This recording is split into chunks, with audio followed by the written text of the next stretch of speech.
Hello friends, welcome back to the new video. In this video guys, I am going to show you guys how to connect Bluetooth speaker to our Xiaomi phone. Guys, you want to connect any Bluetooth speaker, so guys you can connect any Bluetooth speaker to your Xiaomi phone. Guys, in this video guys, I will show you guys how can we connect Bluetooth speaker to our Xiaomi phone. So guys, now let's see how to connect it.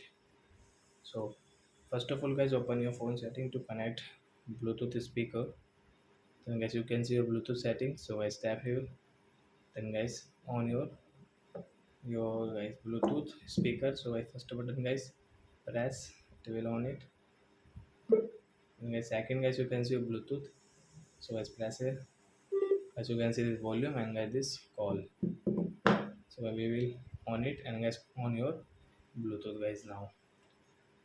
So as you can see guys, this JBL speaker name. So guys, click on your speaker name. And as you can see this option, so guys tap here to connect. Then guys you can see connecting and guys you can see connected active. So guys, Bluetooth speaker has connected in our Xiaomi phone.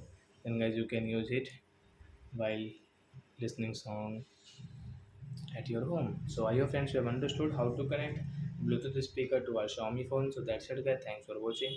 So guys now let's now guys thanks for watching and guys we will meet on guys next video with new topic. Bye.